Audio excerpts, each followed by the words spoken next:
just see my list. That's fine. That's totally okay. Okay. All right, welcome to Down to Watch. I am your host, Camila, and this is the podcast where we ask the question, are you down to watch? But today is a special episode because I've started to do different things now, because not every time do I review a movie or music or TV show. Every once in a while, there'll be an interesting person who rolls through, who is involved in the film industry, and who just wants to talk. And so today, I have a casting call with Andy Kelemen. Hi, Camila. I'm a little concerned because you told me that I was the resident Jewish friend and we were going to be talking about Schindler's List. No. I have a resident Jew. That's my husband. So wait. Whoa. I'm just getting up and leaving now. Yeah, I watched it 3 times. Seriously? Yeah. Okay, so, well, I mean, if we have to talk about Schindler's List, I guess we can. I have a really good story relating to Schindler's List, sadly. Oh, sadly? Well, it's a funny story. Okay, let's hear it. You really want this like random tangent of Schindler's List? Yes, because if anything, in the little bit of time that I've gotten to know you, right, you are the king of random tangents. This is so true and fantastic. Okay, so I am the full owner of this story. Okay. in the worst way. In the worst way. And I did not grow up watching Seinfeld. Okay. I grew up on Curb, not Seinfeld. Okay. So this has a Seinfeldian kind of moment. Two different types of Jews. It's the Curb Your Enthusiasm or the Seinfeld. Yeah, the ones that say like fuck shit cock, and the others who are like, oh please don't. No, I don't. Yeah, those are the two different types of Jews. Like the really dirty Jews. No wonder you get along with my husband so well. Exactly. Why? Because he's a dirty Jew as well. Well, see, but I'm a bad Jew because I still eat bacon. Does he as well? He eats, yeah. Good. I keep more kosher than he does. Really? Yeah. That's fantastic. I mean, a lot of times I won't eat things just because I don't freaking like them. But like, no, I'm a bad Jew in the best way. Yeah, he doesn't give a fuck about the whole bacon and porks, and he loves it. So this is a random tangent of Schindler's List. Okay. So, but it's very, very random, and chime in as much as you want. So I went to an all-Jewish overnight summer camp for about 8 years called Camp Lakeland. Now, I grew up in Buffalo, so not around here, and it was a lot of fun. There were a lot of Jewish things, but a lot of non-Jewish things about it as well. And, you know, it didn't really play necessarily to different sects of Judaism. It was, you know, kind of an all-encompassing, like, every Jew is welcome kind of a thing. So I remember there was like this almost like the counselor's like break room in the center of camp. I think it was called the Joe House. And it was, I don't know why it was named that way, but it was kind of this elusive like place that like you never went into as a camper. Did you go to summer camp? I did not. So you missed out on all the craziness. I did. Because there's so many ridiculous. You weren't allowed to go to summer camp? I wasn't allowed to go to summer camp. Why is that? I had a very strict mom. Okay. Do you want me to go down that road or not yet? Not yet. We'll focus here. Yeah. So this... We're on this road. Yeah. So this... Oh, we'll take plenty of other dirt roads off of it, I promise. So the Joe House, like you never went in there, and I found out like years later that's kind of where like counselors would fuck, basically. Because of course, right? These like dirty couches in there, like the rooms in the basement. And it's funny because now thinking about it, it was like a really dirty, shitty place. But as a kid, like, you know, like a 12-year-old kid, you're sitting there thinking like, oh, this like mystical building that I can't go into, right? So I remember it rained the like, you know, every once in a while, and you're kind of fucked because everything is like an outdoor activity at, you know, summer camps. So this one summer, I think I was 12, they filed us all into the Joe House to watch a movie. And, you know, it being Jewish summer camp, they sit us down on these couches that like I would later learn the counselors were probably fucking on, right? And we're all sitting there like crammed in, and they go, okay, kids, like we've got, you know, this great movie, and it's got adventure and drama and excitement and Jews, like lots of Jews and horror and, you know, craziness, and it's called Schindler's List, you know, like a big marquee title kind of a thing. So we didn't really know like what we were getting into here. I had never seen Schindler's List. So, and it was like one of those super retro, like big screen TVs, you know, with like the giant back. So it sat like 8 feet off the wall. Yes. So they start playing Schindler's List. So, okay. To really go off, I've never told this story before, and I probably won't ever again. Oh, this is great. No, it's ridiculous. It's ridiculous, because I've certainly, like, thought about this. Not dwelled on it, but thought about it. So there was a, you know, you have your summer camp, like, crushes, right? That kind of a thing. There was a girl that I was, you know, very much, like, crushing on that particular summer. You pick one, like, every summer, right? Yes. As terrible as that sounds. That's how I was in grade school, in schools. Like you pick a different crush every school year. And then by the end of the year, you just throw your hands up in the air and go, this is never going to fucking fucking happen? And it's just like, that's it, right? So we'll call her Kate. That's not her real name at all. Okay. I don't think there was a Kate. So I remember sitting there before we went in, and I tried to strategically get a seat near Kate, not knowing this is before I knew the movie, right? Okay. So we get in, and Kate is sitting, I believe, like on the floor, because, you know, so many kids pouring out near the exit. And she was not near me. So I'm sitting there, and instead of watching Schindler's List, I was kind of watching Kate, right? Because I'm sort of like staring at her. This story gets really fucked up. Okay, wait, this gets really bad. So, you know Schindler's List. Have you ever seen it? Have you ever heard of it before? Yes. It's a popular thing. I am familiar. Okay, wait. So this gets really fucked up. And I've, thought about this a long time. It's so weird that I've never told this. Okay. So I'm watching Kate while everybody else is watching Schindler's List, right? And the movie's going along, and it gets to that infamous scene with the girl in the red dress. Spoiler alert, she dies.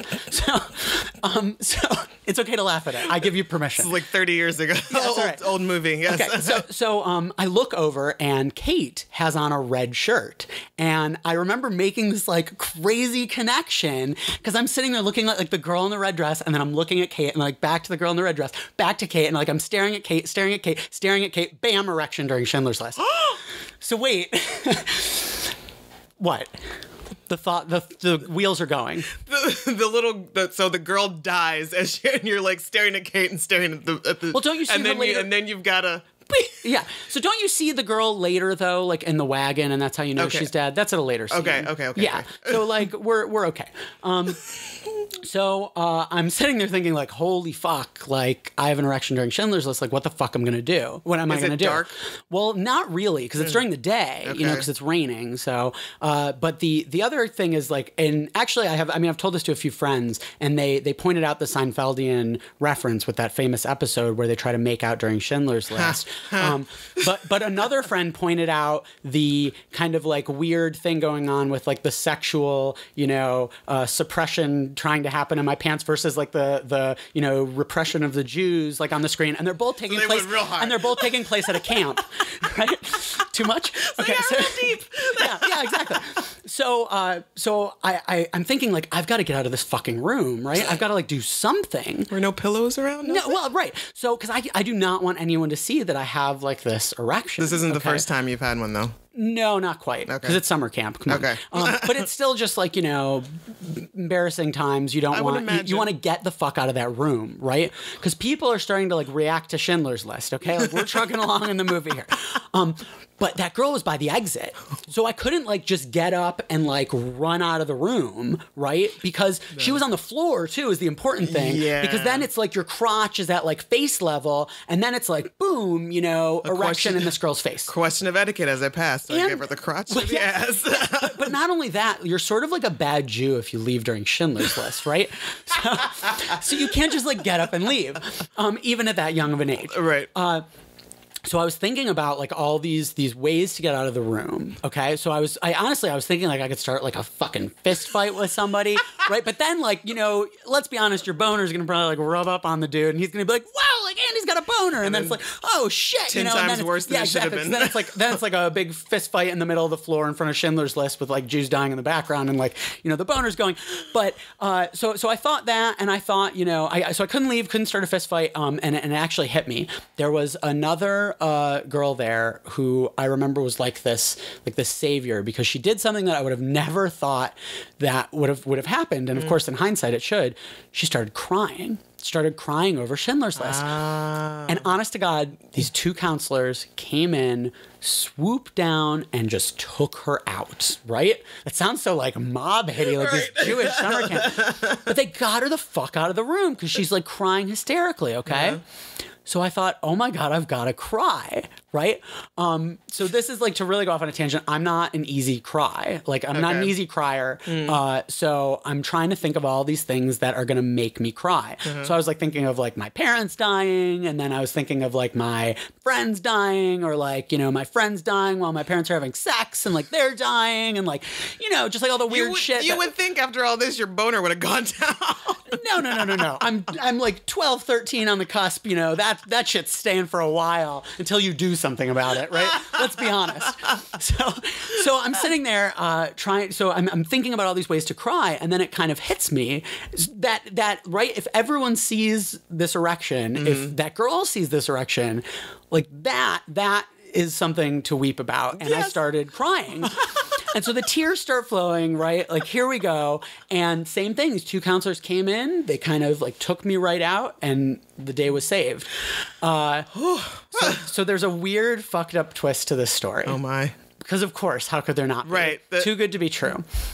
So that specific girl that I talked about, so I actually never saw her again pretty much for years and years and years. Mm-hmm. And then I went to college. And one of the first parties I ever went to at college was Above the O in Oakland.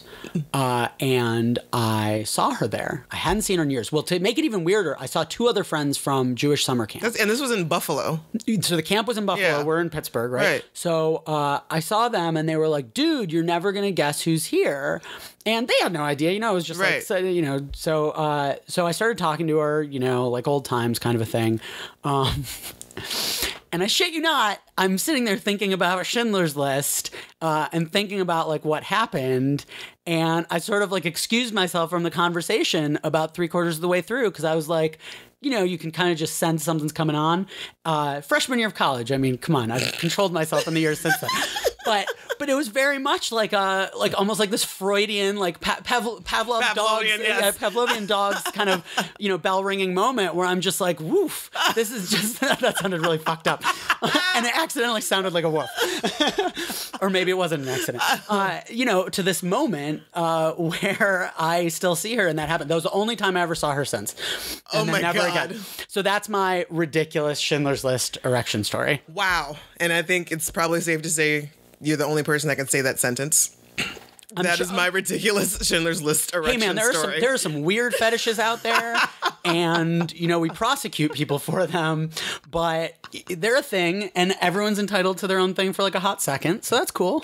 No judgment, safe space. Yeah, safe space. This is a safe space, Sandy. Okay. All right. No, I'm kidding. It is for today. No, I know. That's good.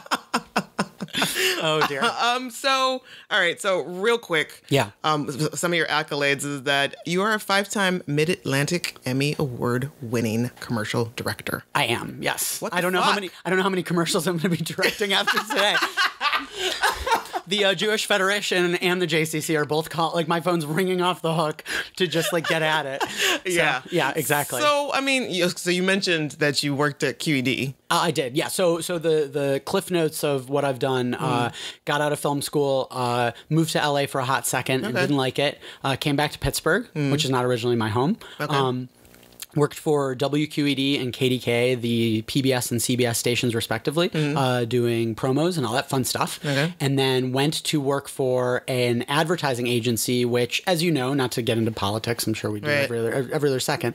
I'm very, leftist liberal, but worked for a Republican ad agency, which was a fantastic time. It really was. Look behind the curtain. What's that? A peek behind the curtain. Oh, I mean, it was like staring into like the devil's bathtub. Like, no, it was I don't know what that is. That sounds awful. But I totally like that. No, I had a lot of fun. I worked for really great people. They took good care of me, and we did some really good work. And I've very much come to terms with the idea of separating the work that I was doing versus the causes that I believed in. And to really like nip this in the butt, right? My very liberal, if not communist, hippie parents very much said, like, my mom looked at me and went, with her 50 bracelets and her 10 rings, and just kind of went, fuck. But my dad had a much more composed response, and he said, well, look, at the end of the day, someone's going to do it, right? So it might as well be you, the Democrat, taking the Republicans' money. Okay. And I thought that was a very good kind of adage to doing it. But I had a lot of fun. I did some great work, worked with great people. And then about 2.5 years ago, so end of 2014, start of 2015, I went full-time freelance commercial directing. And, it's Pittsburgh. You wear a lot of hats. Yeah. But that's primarily what I've been doing since. Okay. Yeah. Nice. All Fun stuff. So now now we've got that business out of the way. Now we can start talking about all sorts of other rando shit. But I do want to know, yes, like what didn't you like about LA? How long were you out there? So funny enough, I was just there again a week ago. So I was out in LA. I only made it about, I think, like 5 months, if that. Wow. It was not very long. And this would have been in 2007. Okay. So it was over 10 years ago almost. Right? Yeah. And I've been back since a couple of times. I was seriously just back the other week. And now this was my view on it 10 years ago. Mm-hmm. I didn't like the fact that there's the constant rat race in LA, which is fair. And so everyone you meet, outside the film industry, even the guy who, is getting you your coffee or the woman who you might ask for directions outside of a Target is all trying to work in film. Everyone. Okay. So everyone is kind of looking at you and each other like either, what can you do for me or you're my competition. Right. So I felt like the few kind of successful people that I met, which was very few people, were really, really nice to me. But everyone else in between kind of had this curt edge about them as opposed to what you see in other, beautiful California towns of this very laid back vibe where everyone's just trying to run the race. Gotcha. And I didn't like that. And, I also, pictured myself owning a house with a yard one day. And that was not a possibility. Not going to happen in LA. So it's funny, though. I was there the other week. It's interesting you asked this. And I something clicked when I was driving down the one interstate, like go figure, something like it hit me and I got it. I totally get the appeal. There's like a weird kitsch about LA that I sort of love. And the people were certainly much nicer this time that, the people I encountered. And I get that the culture there is just a little more, spread out and you kind of have to dig for it. Okay. It's not just, Pittsburgh, I feel like culture is all around us here, right? That's one of the reasons why I love the city, let alone so many different cultures. Yeah, seriously. So that's really important to me. In LA, I a lot of times felt like it was cultureless to a degree. But I got it, like I said, a lot more this time. So, I don't know if that kind of sums up why I didn't like it. But. Yeah, sure. I get that because it is weird to, and even sometimes here, I've kind of had touches of, I've worked for a couple of like actors or whatever. And, you get those hanger-ons and people who, because or you work with this person that, you must be able to, I want to be your friend. I want to talk to you. You must be able to do something for me. And it's like, what's this relationship doing for me? Yeah, exactly. Yeah. So and that's like, a terrible way to live though, right? It is. It's awful. And I don't particularly care for that. So I understand why you wouldn't settle in too well because you're such a personable person. And you're get the fuck out of here. No, I know what you mean. You're so happy-go-lucky. You're just like, you're a really good guy from what I know. And it's weird Camille. Because, like, I've known of you, at least. Like, you've participated in the 48-Hour Film Project. Correct. 2-3 times? So I've done it. So I directed once with Mike Rubino. Right. Okay, yes. We won. You won. That was like your first year in, and you guys come and win. Right. So people were pissed. Were they? No, that's cool. And then I did it again. Haters. Oh yeah.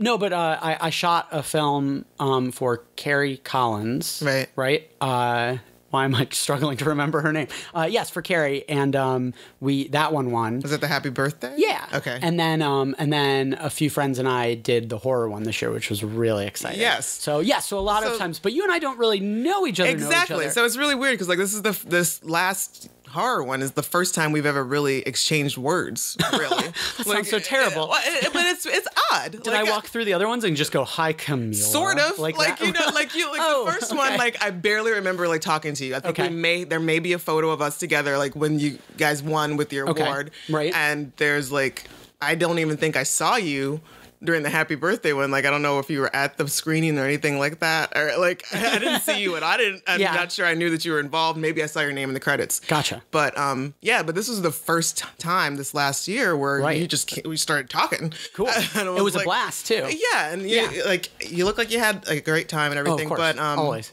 Yeah, so I'm stoked to get to spend some time here with you to learn about what's going on in your fucking head. Well, does that mean that there's like a few weird things rattling around? Maybe. Not exactly, but it's always interesting to once again peek behind the curtain of the creatives. Okay, yeah. Especially once you've seen their work of particularly directors, filmmakers, and whatnot, because they are creating worlds. We're weird people. Yeah, you're creating We're all worlds, weird people, and sometimes you wonder. Oh, Just thanks. like Lance in particular, like Lance, his films, like Lance Parkin, Right. They get dark. But Lance is like the sweetest fucking teddy bear of a person. Well, so okay, do you feel like the movies that and the work, this is a broad art question, not even a filmmaker question, that people create is a necessary reflection of who they are? No, because I gravitate towards the dark myself. Okay. When it comes to like creating things or like photos and films and But that doesn't things seem like that. you at all, right? Exactly. Like Yeah. you like to meet me on the street, you wouldn't know that. And Right. but Doesn't that make it much more twisted? yes, you don't know. Right. You know? The two of us could be plotting this like horrible murder of your neighbor right and now. nobody would even really would think the wiser. It'd be like, oh, it was like this really nice. Is guy. that why you had me grab those candlesticks No. with the pair of gloves when I No. walked in? Nope. Ooh, Not at all. I signed all that Nope. stuff saying I wouldn't yeah. talk What are you about doing? it. That's right. What are you doing? Now I'm gonna need you to. We'll go for a different neighbor. So, But no, yeah, you're right. I mean, that's I guess another way of it. I guess we spend so much time being so light, or that's just another part of us that we're just kind of playing with. unless it's a wall, Maybe. could it be? I don't know. I know that I have worked a lot of years to keep my public face intact, so to speak. Interesting. Like, I do. I'm not quick to anger, but once I do get there, You get very, it's very problematic. angry. Yeah. That's how I am too. Yeah, Yes. so, I mean, it's like once you push the boulder way over the tippy top of the mountain, it's gonna storm its like, way all down. right, you wanted it. Yeah. You asked for it. But no, I've often wondered with a lot of artists if a lot of the things we see are walls or public faces, and I think that obviously this has been talked to death, but the idea of what we see on social media of artists is very much this front of these are, I'm going to put my best foot forward. Yeah. It's kind of like that in online dating too, right? You put your best foot forward in a weird way, Yeah. right? Which is kind of interesting. And so I don't know. I guess for artists, I've always wondered, if a lot of the stuff, let alone the art, sometimes is a wall, or is the art like once you've stripped away all the layers? Not necessarily. Not really. I think it just kind of depends on where they're. I think it could depend on who it is creating the art. I've always been fascinated though by directors that hop genres. It blows my mind, and it makes me really happy to know that that's a thing, right? Right. Like I'm not. I'm more towards psychological thrillers, horror, suspense. Okay. Maybe drama. Comedy scares the hell out of me. Right, like doing it or making it, or what? Making comedy. Because the best comedies are really dark, right? And and are really terrifying. Yeah. So, and I do have a more darker sense of humor, but what I find funny, it's like just comedy seems to be the most difficult to do, and I guess also on that the same coin flip side, horror is also a difficult one to do, but I feel more comfortable. But they're the same thing, though, right? I mean, comedy and horror are so particular for the person that, what scares me isn't going to scare you. Same kind of a thing. Like, I am terrified of sheep. They're awful. I made that up. I just I'm like, that's a weird thing. There's got to be a story there. Well, but speaking of odd fears, Do you have odd fears? It's not a fear so much as I despise turkey. I don't like turkeys. The live. Well, wait. Do they scare you, or do you despise them? Because those are two different things. They kind of scare me. Why? Because of the way they walk or the way they move? Well, I don't. So I will tell you the story of my first encounter with a live turkey. This is great. It's really not nothing happened. How old were you? It was like when I first moved here to Pittsburgh. Oh, so it wasn't like you were 4. No, it was like grown. I was, but this is how I got scared. It was but I had never seen one in real life before. So I'm like living over in Morningside. Okay. And I'm walking to the bus stop. I go there, and this fucking turkey just rolls out of nowhere, like out of the foliage, and I'm like, the fuck? But that's totally normal. But that's the thing. Like apparently that's normal here in Pittsburgh, or I don't know, but as deer strolling down the street. It's just never happened to me, and I don't trust them. They're shady as fuck. Well, you've heard the expression "Don't ever turn your back on a turkey in Morningside," right? The Morningside I may have birds seen are a different. t-shirt. The Morningside birds are different kind of birds. They'll fuck everyone up. But no, like that's one of the things that they just really. Well, what did you do when you saw it? I just ran away. I went back home. I was like, fuck it, it's not worth wah, it. Wah. It's not worth it. I don't need to get anywhere today. I'm waiting to hit one because I guess I think about hitting different animals a lot. Well, not a lot, but like I hate deer. And people are like, oh, how can you hate deer? It's like, because they'll fuck me up and they'll fuck my car up. My parents always warned me, like, if you hit a deer, it's not the impact, of the deer going through the windshield that's going to kill you. It's the hooves slicing ferociously at you. Oh my God. Slice your face open. And I'm like, that's terrifying. So every time I see a deer, I just think about their hooves through the shattered, glass windshield of my car, like almost missing my face and making some type of comical whooshing noise as like I look over and my passenger's face is just like all, gashed up and they're sitting there going, like blood spraying everywhere. And I'm going, no, Jimmy, or something like that. That's exactly what I think of when I see a deer. So fuck them. Fuck deer. Well, but other animals, if you hit, would fuck your car up way worse. Like I should really be thinking like fuck cow. Well, how often are you going to come and? Every time I've driven across the country, you go through open range like territory, and there's always cows in the middle. Just cow in the middle of the road, just chilling. Oh yeah, it's happened to me multiple times in my life, sadly. Or imagine like hitting a bison. Oh Fuck yeah, that's done. like hitting a brick wall. Yeah, you're done. You're going out the windshield, right? Yeah. Or to take it like a really terrifying step further than the hooves, because I really have thought about this. An elk, like if you hit, and the elk instinctively would see the car coming, probably right, and try to like buck it or something like that. So the antlers, like the horns, right, are going down. That's what's going to impale Jimmy in my passenger seat, right? So now I thank you. Your visit has now given me several more animal fears. I thought, okay, that's great. But awesome. There's a lot of things that you can hit that'll just kind of go boom. Like and those people? Ooh, yes, exactly, right? They won't go like that. They'll just go boom. And you go, what was that? Nothing. Nothing. Yeah, Nothing. Exactly. Ooh, that's my favorite song. Turn that shit up. I like it. But so you kind of mentioned something about putting your best foot forward with online dating. Uh-oh. You mentioned, You asked. Yeah. Ask away. Yeah. You said, open book, my friend. No, that's fine. Go for it. So there was this period in your life you said that, you did a lot. You were ferociously online dating. I know that makes me sound like a crazy person who's like on the prowl for deer to hit with my car. That's all I wanted to do. What if this just turns into a big like analogy of like hitting deer with my car and like. It might be. Hold on, I'm gonna make some hitting notes. women. Okay, too much, too far. Okay. No, that's fine. Why? I mean, why?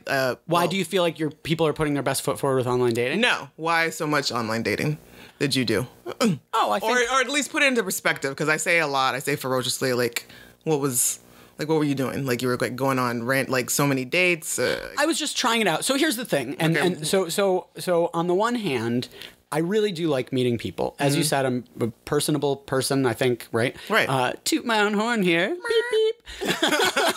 And I really do like meeting people, right? So there is something to be said about that. Funny enough, I've made a lot of really good lifelong friends from online dating. Okay.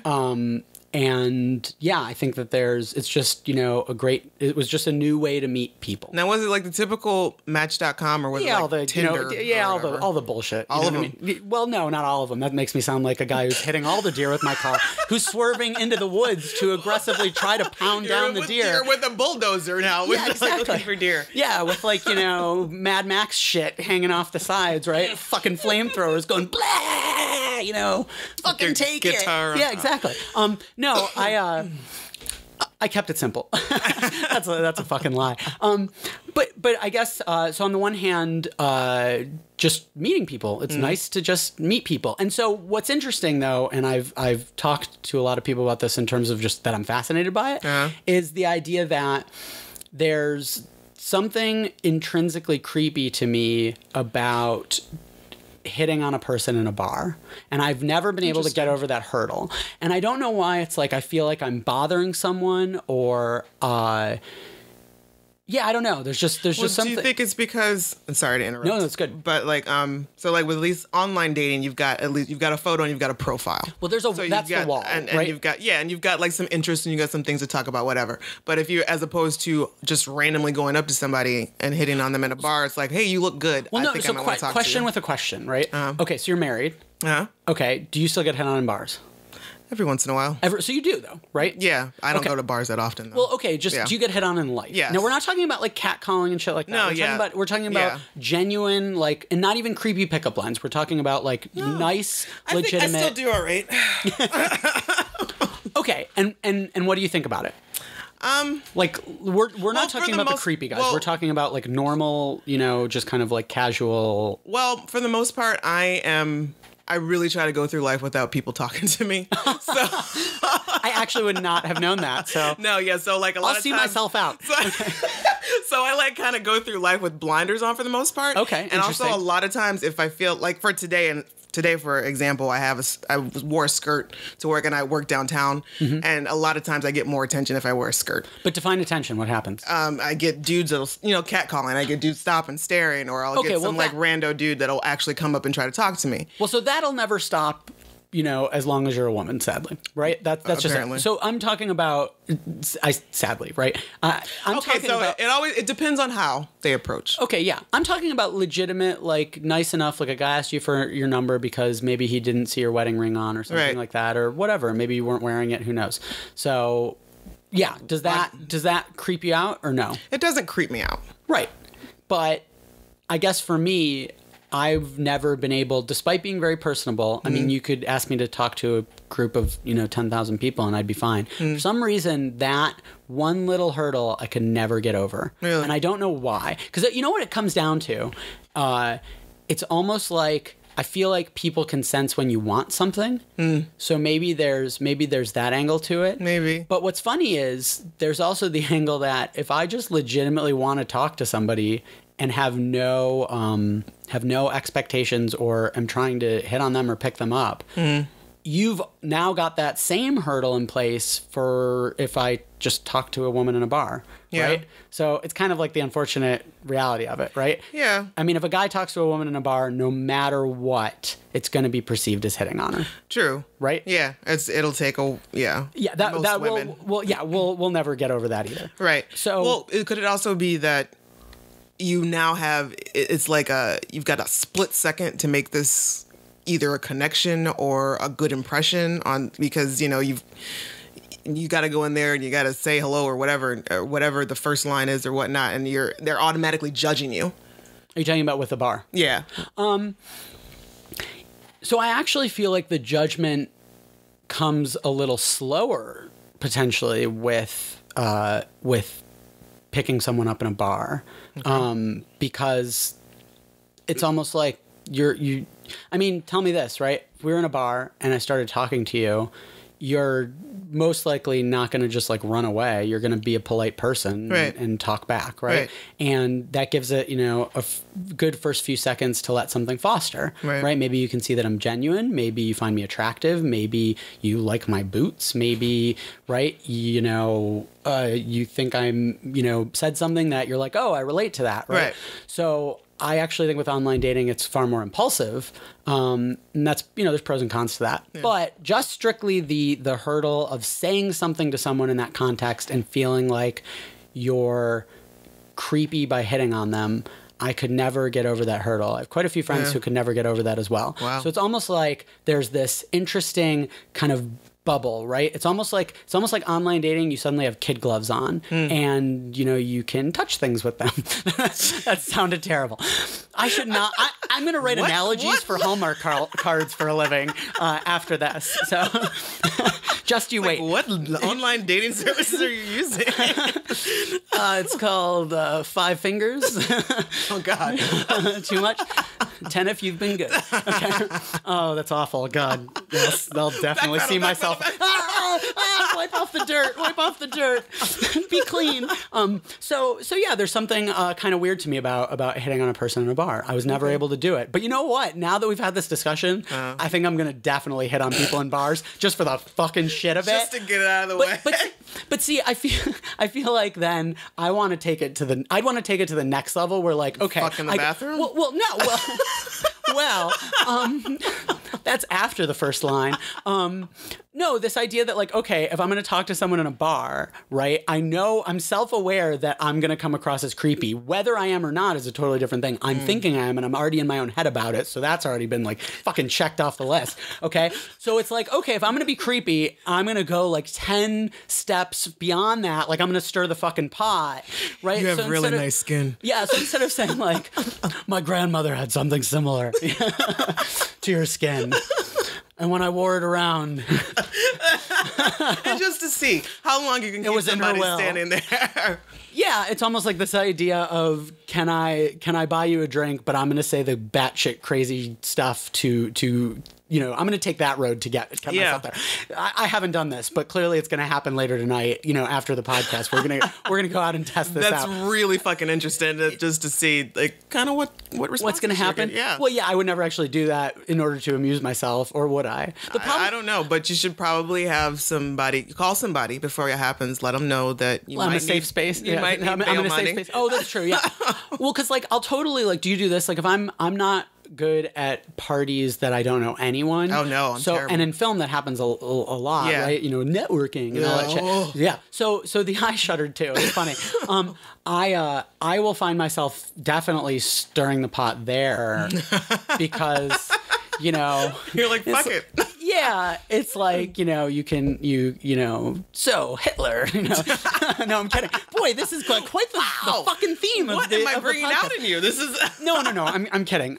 You know, you can say crazy shit and see the response that it gets. But sometimes it leads to a really good conversation because you get like-minded people who probably had a wall up, an artistic wall up of like this happy-go-lucky thing, but they're actually morbid souls like you are. Yes. And then you're best friends. Yes, exactly. So that's the type of shit that comes out, which is very good and makes me very happy.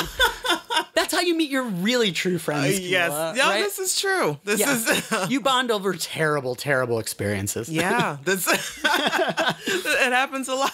Do you do that too, though, where you'll say shit just to test the waters? Sometimes. It depends. Like, in a situation, if I've got nothing to lose, usually like that, I know nobody. I'm not there to for anything, any particular reason. Like I'm not trying to get a job or anything like that.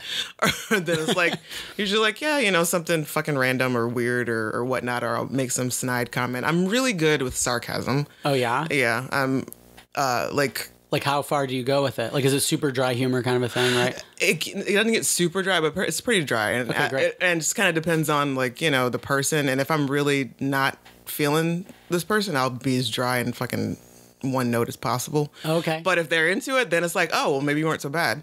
But, like, one thing that always kind of stands out was to me, Joe Manganiello. That's random.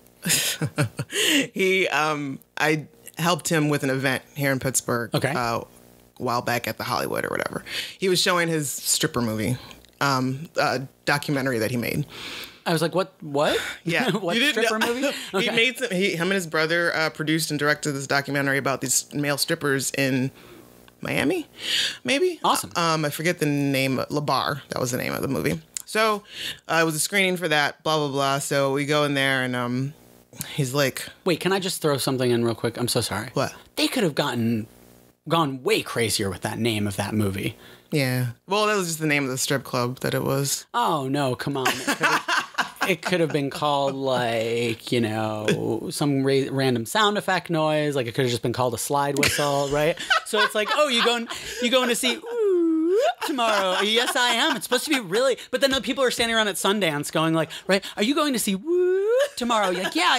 You know, I heard really good things. I heard it, you know, kind of drags in the middle. Now, are you going to the Woo after party? Yeah, it's going to be kind of interesting. Now like right? Stefan from SNL. This is the new club. Woo. Yeah, exactly.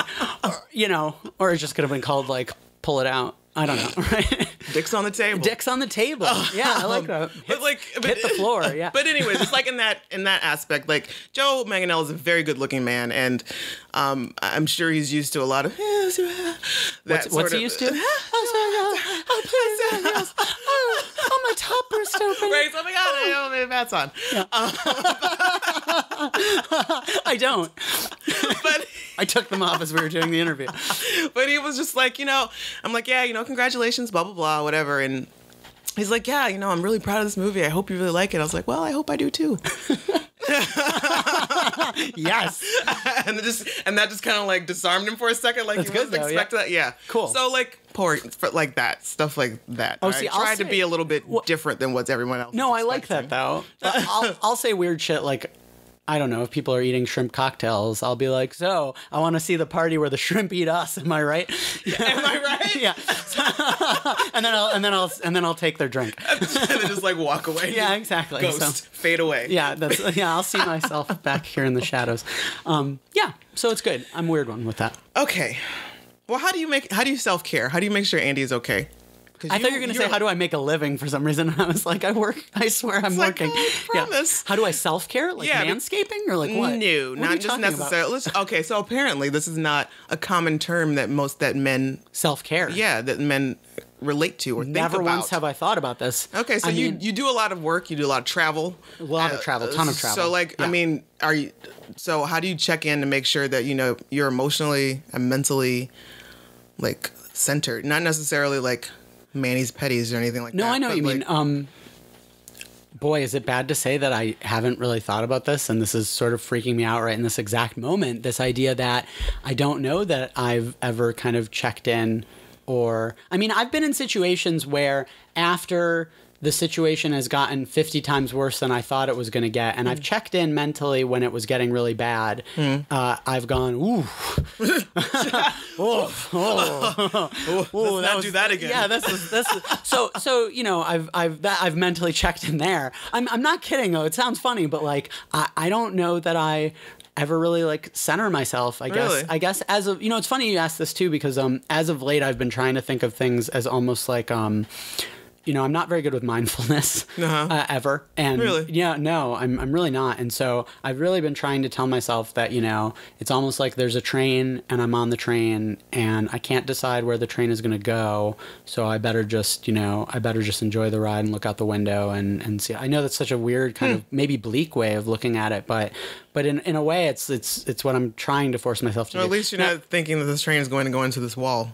No, or off a cliff. If I was on an airplane, that would be the thing, because I fucking hate flying. But that's a whole other thing. So it's and then the deer are gonna fucking crash through the windshield. Deer, have you seen the flying deer? Fuck. Yeah. All the other passengers. My God, we just hit a fucking ranch. Yeah. So yeah.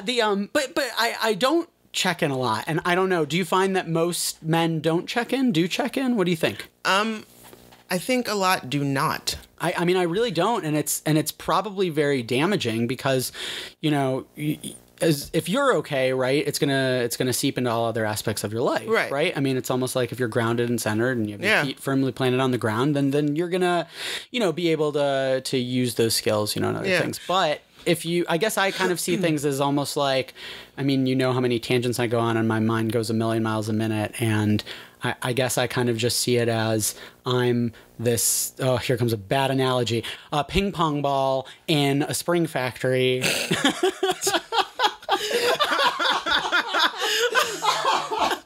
Oh, fuck. Oh, my God. We can keep going. You should hold up like a card that says like almost like just some type of like situation or a person in a place, and I'll just think of an analogy on the spot. Seriously. That sounds like a terrible game show. But I just kind of ride all over and am all over the map, and I don't really take the time, nor do I maybe care too much to. Well, I don't think it's necessarily just myself. a gender thing either. I think it also might have something to do with age. I think you're like 10 years younger than I am. And 31. Yeah. Yes. Okay. So you're a solid 10 years younger than me. Oh. We're the same age. So we're all 22. I shit you not. Okay. So well, no, it's weird, right? Because unless I meet someone who is very, very mature and wise and just comes across that way, right from the get-go, or I meet someone who's very, very immature and you can see that, like in all the wrong ways, right? I'm stuck at 22, and I think everyone else is stuck at 22. For some reason, Weird. I know that's very weird, but like I remember kind of, age and correlating very, very much to the number, right? The number actually mattering, in middle school, like grade school, and even in college a little bit, right? But it's weird. 22, like after 22, I've stopped seeing numbers like that. I know that's a very weird thing, and I assume everyone is 22. Like when I walk into a room, like I met your husband downstairs, right, and in your living room, and if you had asked me like what age, like if you'd caught me real fast, I would have gone 22. I shit you not. Everyone to me is 22. Everyone I meet, adults, doesn't matter. Like, no, I get it. After 22. A certain point, like it's like nobody stopped. For like after I turned 30, like in those 30s, I had to do math to figure out how old I was. Was that it? 30 was your 22? Yeah. Okay. So it was like that until I hit 40, and still like I'm like, oh, I just turned 41 in February, so it was just kind of like, oh no, I still gotta birthday. Think about it. Just kidding. Fuck you, Kelemen.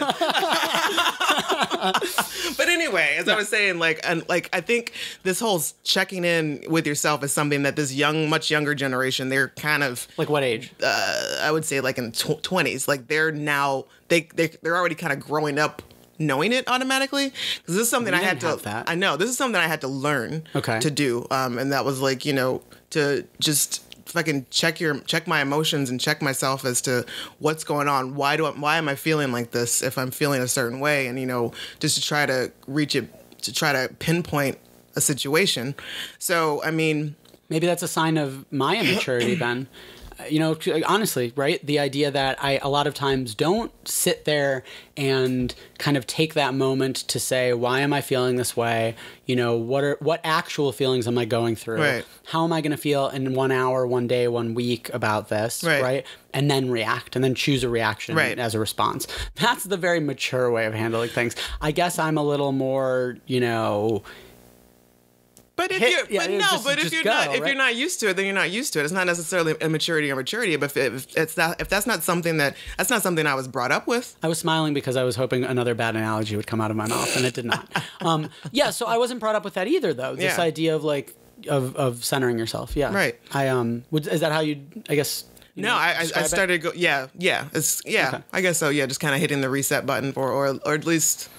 So what ways, though, are kind of like young 20-year-olds learning this? Like, is it being taught? Is it just more of like a cultural thing that's happening? What is it? I feel like it might be something that's being taught. It might be a little bit difference in how they're being raised. Okay. Because from what I've seen, at least, just how certain parents talk to their toddlers, if they're crying or whatnot, they try to like get them to talk about like what's going on and how are you feel, like why asking the magical question of why. Yeah, right. Exactly. Why is that kind of key? Right, as opposed to like when I was a kid, it's like I'll give you something to cry about.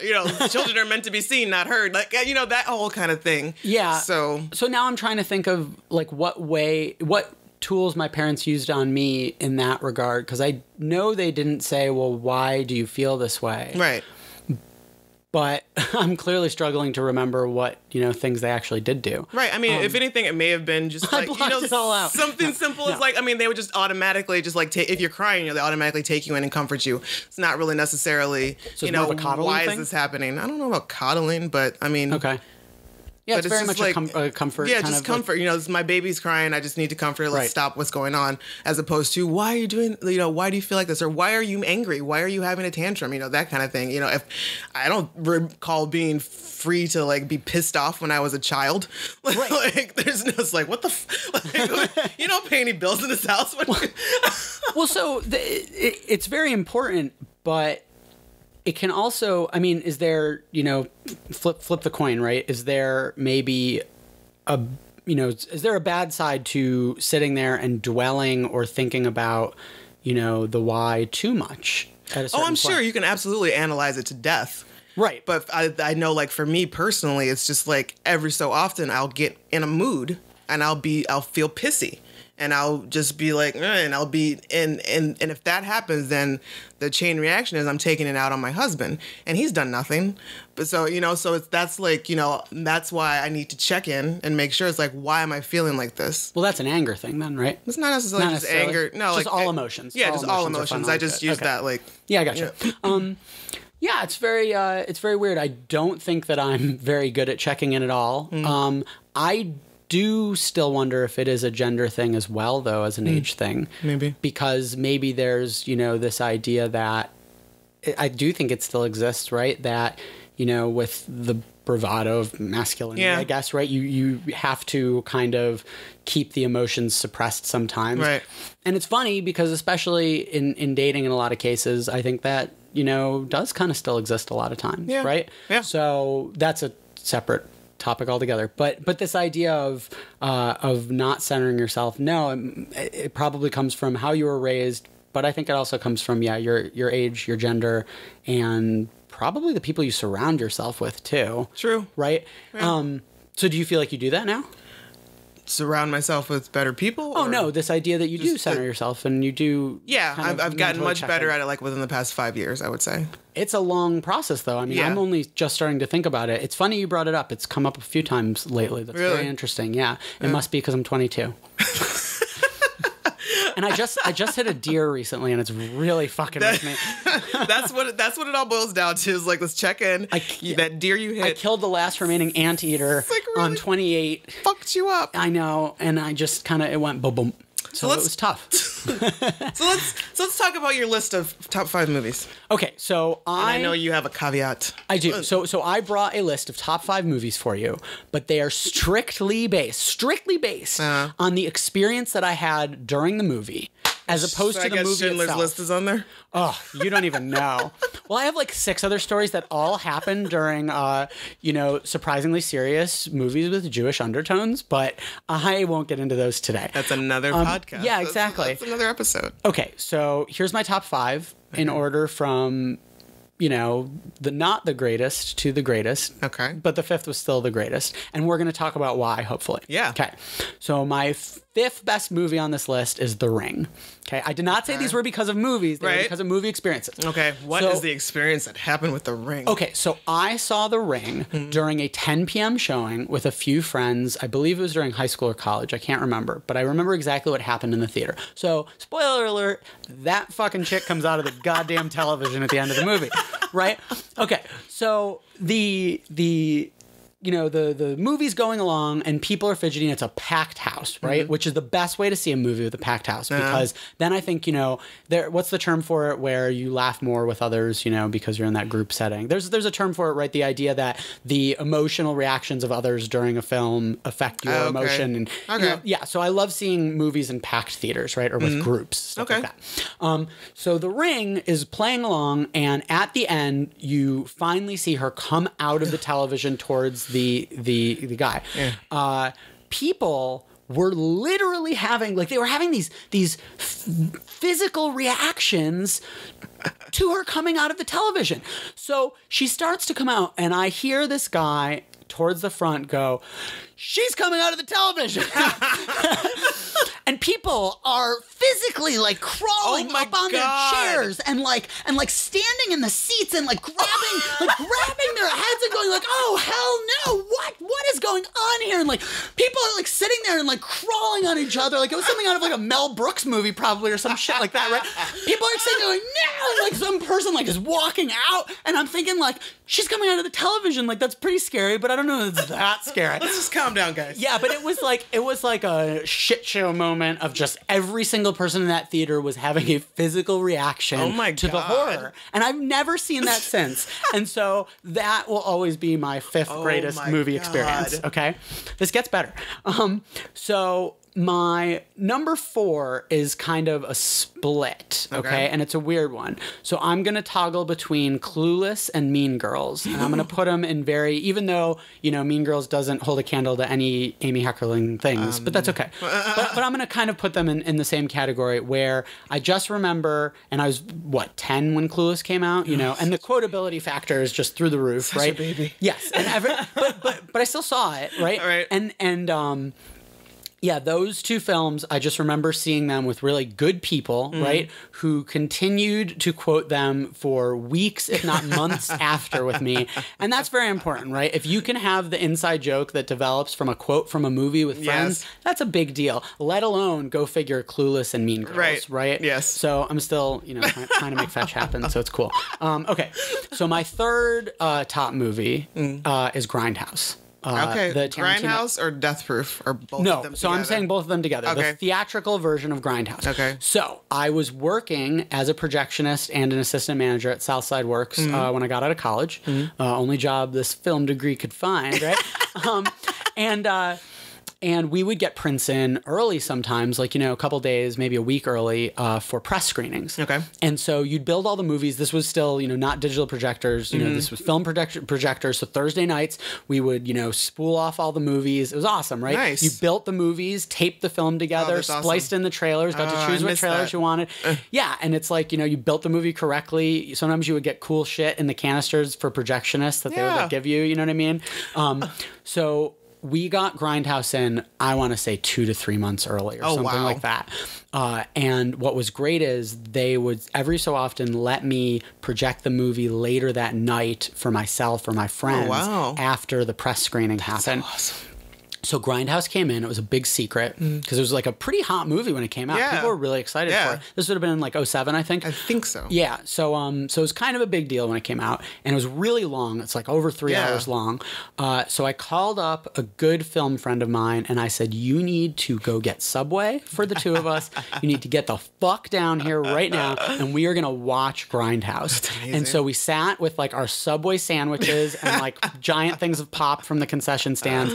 I think we started it at probably 2 a.m. because I had to build all the movies for the next day for Friday and tear down all the others. So I couldn't start it until after that. So at 2 a.m. I let him into Southside Works and we sat there in the largest theater and had a private screening of Grindhouse with all this food. Oh, that's amazing. Months early, and then left, and it was like getting light out. Oh, that's so it was amazing. fantastic. That's that was like perfection. I know, that's like the perfect like projectionist like film story, right? Oh my God. Super weird. And it's to this day one of the best film experiences I've ever had. That's awesome. I mean, and the movie's like, it's okay. It's fun. I mean, right? I It's a really fun like thing. Death Proof. Yeah. Grindhouse, not so much. So one of the better movie experiences I've had. Okay, so number 2 has a build up before I tell you the title. Okay. So every Thanksgiving, a group of family members from my mom's side of the family, and there's a lot of us cousins, would get together in Cleveland at a relative's house. And the tradition, beyond all the Thanksgiving things, was that we would always bring a horror movie. Okay. And every year would try to top the previous year. Yes. But we would be like 7 years old, and they were showing us, like It or like Dead Alive or like, Body Parts. Like most of the movies were classic 80s, 70s, 80s slasher movies, okay? But we'd always try, or like The Dentist or, really like terrible. That one I think was 90s, but really terrible like B horror movies, right? Like Corbin Burnson? Yeah, that's it. Yeah, Corbin Burnson. I was about to say, I think that's Corbin Burnson. Yeah. What's he doing? So, hitting deer. So, okay. So the one year. It's going to be the title of your autobiography. Yeah, well, how I hit deer, burned relationships, and rose my way to the middle. So one year we brought this movie, and it has a lot of great stuff to it because it takes place in a summer camp. It features a set of very weird siblings. I'm seeing if you can guess what it is. People die in mysterious ways, with the best death being the implied curling iron shoved up the vagina death. Do you know the movie? I don't think so. I want to say like a Friday the 13th movie. No. It's much more classic than that. It is the classic B horror movie from the 80s, Sleepaway Camp. Oh, no, I never saw that. Oh my gosh, you are missing that. There are so many. So do you know about the famous ending of Sleepaway Camp? I don't think so. Can I tell you? Sure. Okay. I'll probably forget by the time I see it. So imagine that you have a group of 10-year-olds sitting around. Spoilers, guys. Yeah, big time. This is one of the best cinematic endings ever. Okay. So a bunch of 10-year-olds sitting around in suburban Cleveland watching Sleepaway Camp and seeing things like curling irons get shoved into vaginas. That was implied, though. Or, like beheadings, or like they throw like a bee's nest into like the stall at the camp. So the running plot of the movie in these flashbacks are these siblings, and there's like a boat accident. Long story short, right as you discover in the flashbacks, like the present and past build to a head, you discover that the woman in the movie, who's like probably 16, this girl, was actually a boy. And then after this accident, her aunt decided to raise her as a girl. And right as that fucking happens? They cut to this beach scene at night in present day, and all the campers run up and they see the girl holding the head of the one kid who tried to kiss her, but it cuts wide and she's standing there naked with her dick just hanging out. So it is like, and has this face where she's going, like this crazy oh my face. God. And it's great because then they freeze frame it and put the credits, like they freeze frame her Oh face. my and, like, God, put so the credits are over the scene. So the story is that they got an intern really drunk and gave him, I think her name was Angela, an Angela mask, and then had him like take off all his clothes and stand there and do the ending scene for them. So the ending scene is like this full frontal underage nudity of a murderer like holding a fucking like head. And it's Thanksgiving and you're like 10. Yeah, we're all like going, like running around the house going, holy fucking shit, what did we just watch? What the fuck is happening? We don't understand anything. Yeah, it was great. So that was a great movie experience, was seeing Sleepaway Camp. Absolutely was. So number one is a little more anticlimactic than all of these because my best of movies, not movie experiences, switches around constantly. Right. But this will always be my favorite movie for a multitude of reasons. Okay. But my favorite movie of all time is Clue. Okay. That is my number one movie. Okay. Nothing will ever replace it. Okay. Because as a straight man, I can safely say that Tim Curry was a good-looking, despite weird-looking guy, right? But you have Tim Curry. And Annie? Yeah. Come on. So you have Tim Curry. You have Martin Mull, right? You have Leslie Ann Warren. You have Madeline Kahn. Okay, you have Christopher Lloyd, like a young Christopher Lloyd, and Michael McKean. Yeah. Right? I mean, that's... And the old woman from Pippi Longstocking. I forget her name. But this is a very solid cast. That's a solid cast, right? You have a board game that's, of course, a classic. Right. You have, like, a whodunit murder mystery, but it is such dry British humor that it's perfect. And I love the idea of, like, you know, thinking about running around this crazy murderous mansion, you know, and getting myself murdered. Wait, what? No, so Clue will always hold the top spot for me just because I grew up with it. I was first introduced to it when I was probably 10 or 11 years old. Where a friend of mine threw a murder mystery birthday party themed to Clue. Yeah. We were those strange artistic kids, right? In the theater department, where you dressed up as a character. I was the ski instructor, and you read off your character as you went, right? And then we all watched Clue. And I was thinking, what is this movie? So I would watch it year after year. There's something fascinating to me about the idea that they sent it to different theaters with different endings, right? Do you know about that, right? Yes.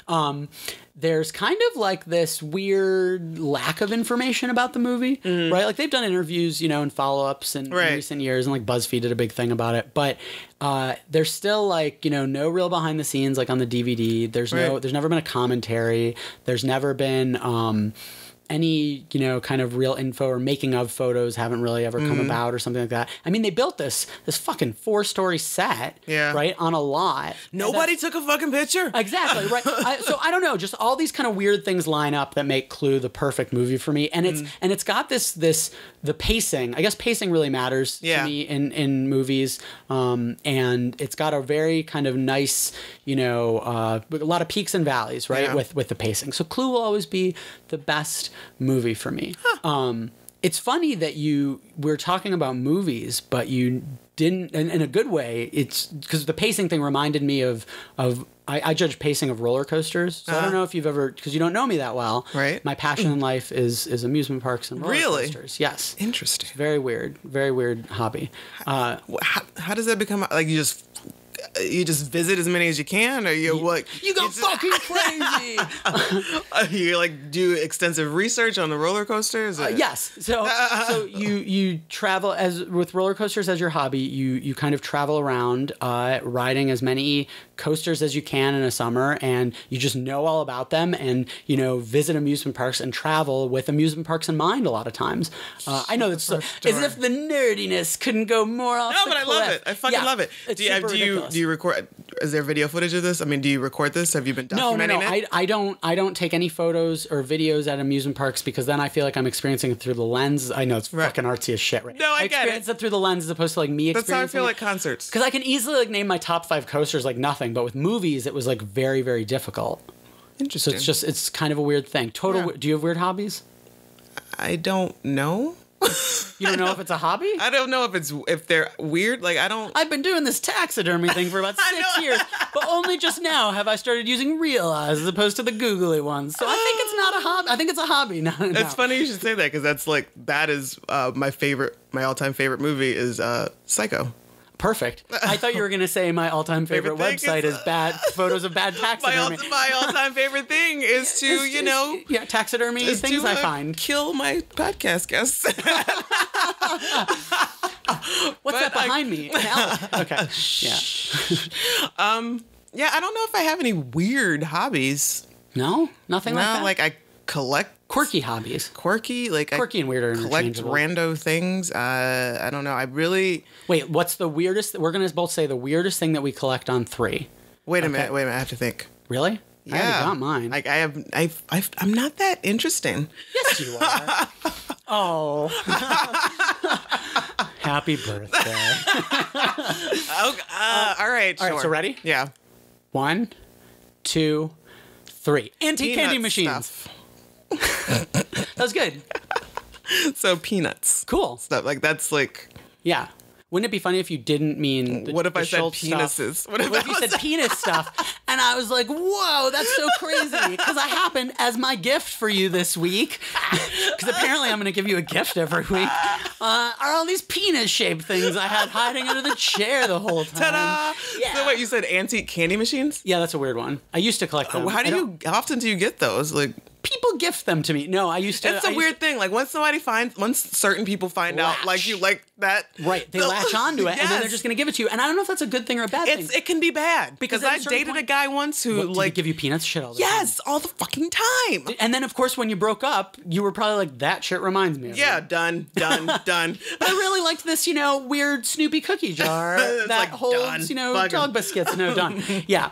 So weird things. Yes, I know what you mean. At a certain point, you don't want people to give you the gift of your collection because part of the fucking fun is finding it at random moments and being like, oh, I collect that. Should I get it? I don't know. Yeah, I'm going to fucking get it. Right. Yeah. So I will never buy you a peanuts shaped thing. Instead, I will buy you tons of things that hold real peanuts. Okay. As just like our little wink wink joke. That's better. Yeah. So and they'll have penises hidden somewhere on the object. It'll be like a magic eye of penises. Wouldn't that be a fucking Just relax your eyes. Just relax. That's what I say to all my online dates. Just relax your eyes. Oh boy. And then I put on a deer suit. Too much? Or was that the hooves? That was the hooves. That was the hooves slicing away at their faces. Yes. Oh shit! And now that's the dark. That's the dark place. Yes. But yes. So when you're saying like part of the fun is finding that shit. Yeah. Is that one of my favorite memories of finding some rando peanut stuff? Is that there used to be this store down in Southside that was just like a bunch of maybe old antiquated toys and like used stuff. Oh yeah, the Pop Emporium or some shit. Or am I making it up? I remember what you're talking about. It was like a very like pop culture-y toy store. Yeah, and it was like really just old and like used stuff in there. And so like I think it was like right after Charles Schultz died. It was like maybe a month after Snatch it or up. so. Yeah, or like maybe even right before. It was somewhere along there. And I cried real tears when he died. Okay. But so I'm like in there and I find this photo album and it's just stuffed with the Sunday comic strips of just like years upon years of Peanuts comic strips in there.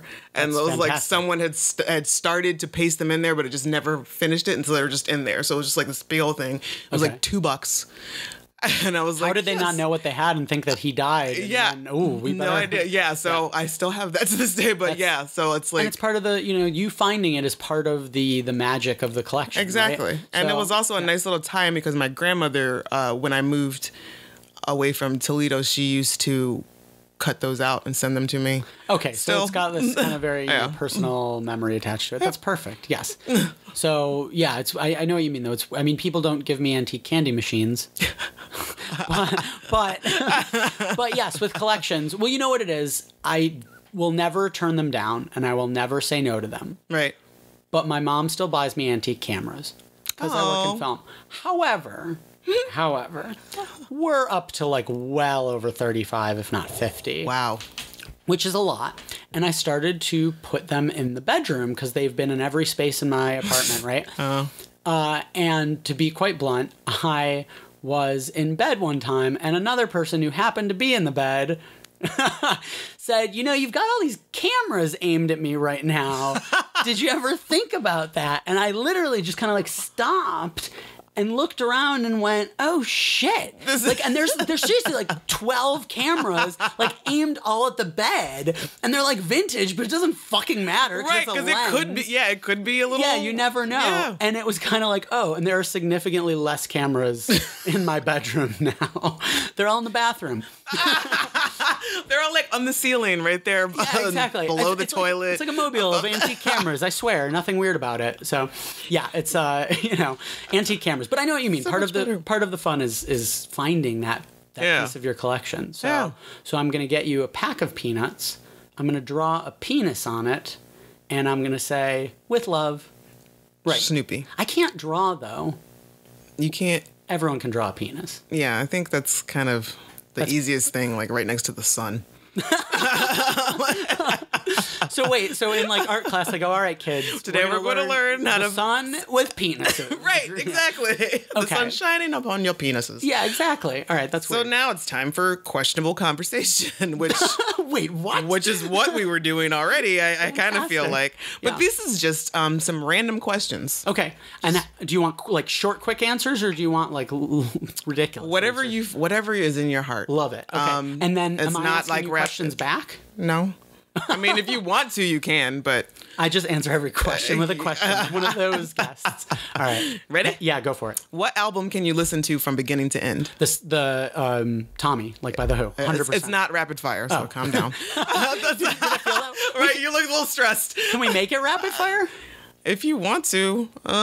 No, that's silly. No, yeah, you can't. You don't have that many questions? No, I have that many questions, but it's like some of them aren't rapid fire. Yes, Tommy. Okay. And I've only ever seen the musical once, like on stage. Oh, really? In Buffalo, yeah, and I've never seen it again. I've always wanted to. I just, though, very recently in early 2017, I saw Nathan Zub do it perform, with everyone at the Rex, and it was fantastic. Wow. Nice. They did the whole thing beginning to end. I was so happy. Really? I was standing there with a bunch of single 60-year-old dudes, and I was so happy. Seriously, so that's the one. Zen. Yeah, and you know what? My music tastes are not rock at all. Oh, but really? Not in the least. But I can completely listen to Tommy front to back, no matter what. All right. Yep. What's your favorite accent?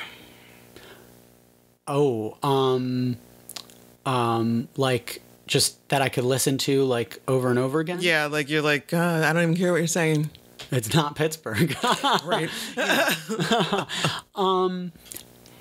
So I know this is kind of a boring answer, but I'm still very much caught off guard when I hear Tennessee accents. Really? Yeah, because it sounds fake, and those people are real. They exist. They're real. They vote. No, so a Tennessee accent really kind of throws me. No, not at all. No, I really can't. I can't do accents. But a Tennessee accent always sounds very fake, and it sounds like they're lying to me.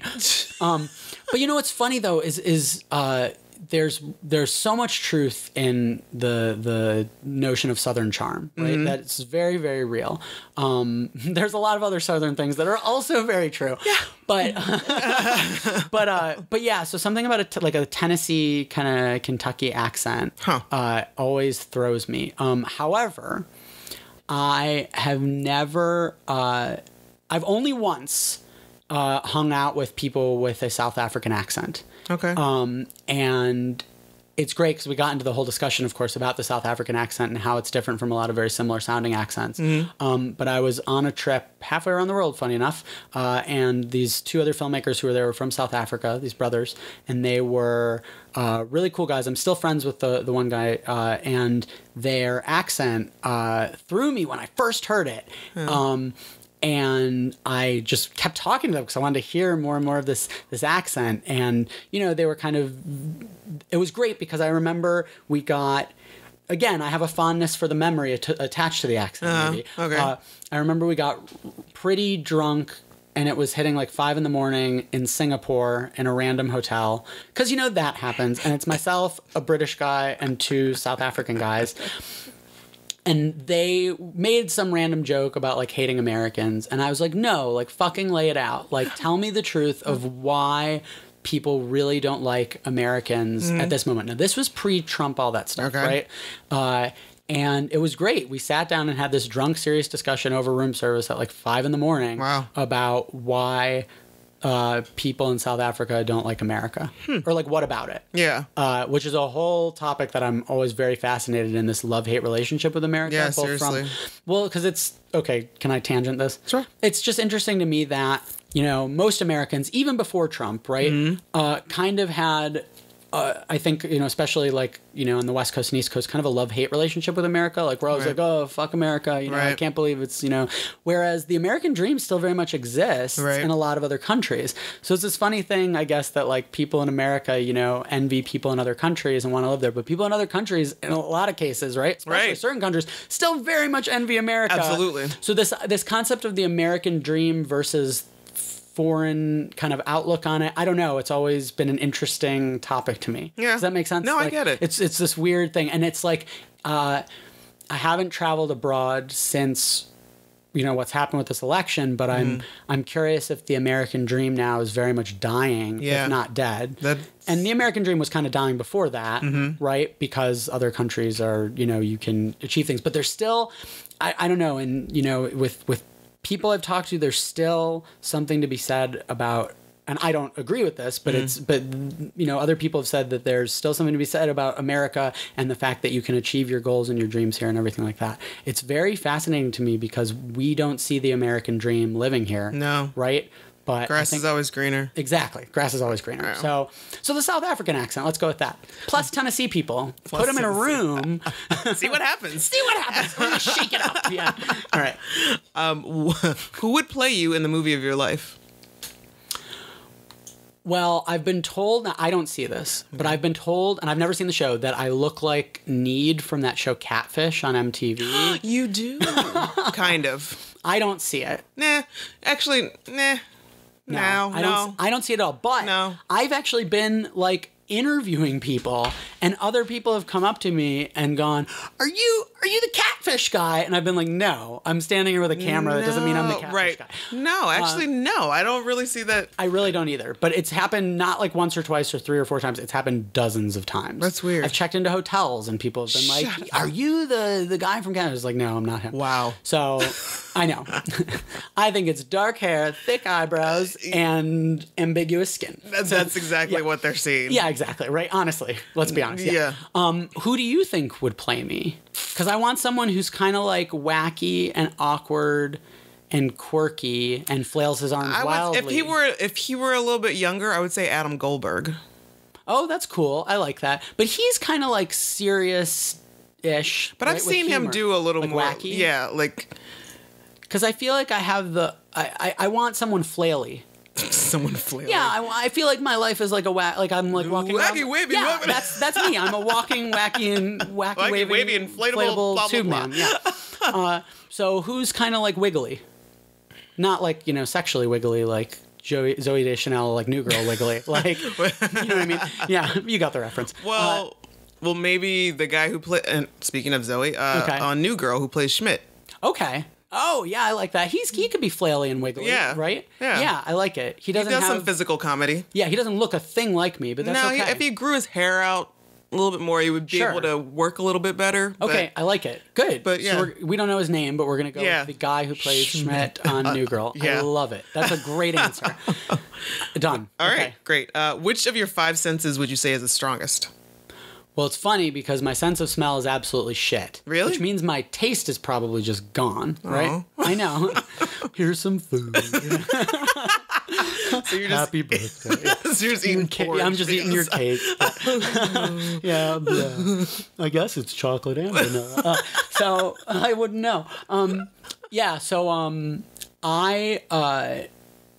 my memory is total crap. That's not a sense. You know what I mean? I'm just going to still throw it in the mix. I have the ability to hear I hear all the secrets in the walls. I hear your secrets. I can, there. It's my hair. It's full of secrets, right? Yeah, I can hear very, very odd things. Like when people whisper, I can always hear it like 3 rooms away. It's very weird. So yeah. Bionic. But all the other senses are total shit. Gone so...